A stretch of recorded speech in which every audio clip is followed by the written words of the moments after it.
Hello everyone and welcome to your 15th Adobe Premiere Pro tutorial, Applying Transitions. In this tutorial, we will learn how to apply different types of transitions and how to make our clip look more beautiful and appealing. In order to apply transitions, what we need to do is we need to open another window. As you can see in the media browser, on the right of that you see info, and on that you see effects. Now in this effects panel we have many transitions and effects that we can apply to our clip. Let's check out the video transitions.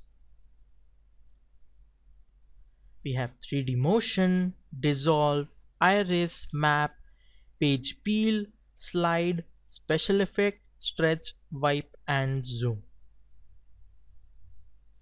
The default animation that has been applied to here is a crossfade transition. As you can see, when we play this clip, there is a crossfade transition. Now this is the default transition, and that transition comes under the dissolve category. Click on the triangle next to dissolve. You can see cross dissolve, and as you can see there is a red outline outside of the icon of cross dissolve that indicates that cross dissolve is the default transition.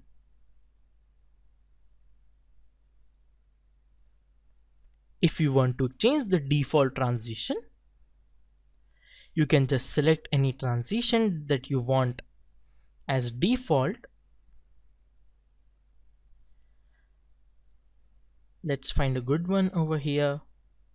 Say page peel, page turn. So let's set page turn as the default transition. So just right click on the icon and select set selected as default transition, and the page turn will be selected as the default transition.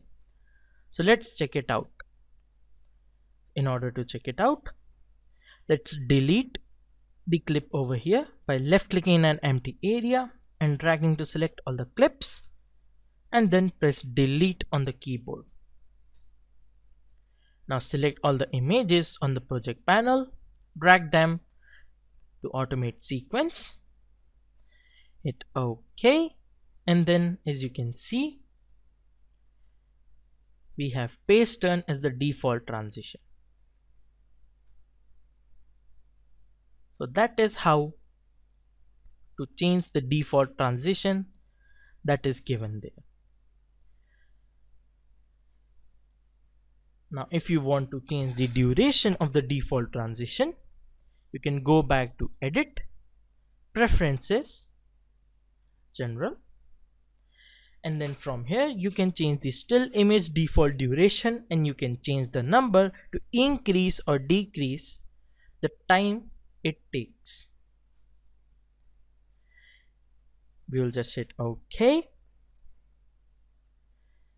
and then this is how you create a basic montage animation. If you want to change the default, you can just select any other animation, right click, select as default transition, and let's check it out again. Hit OK,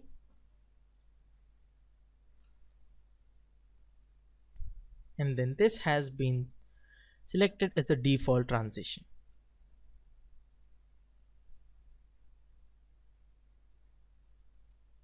So guys, that's it for this tutorial. Thank you for watching.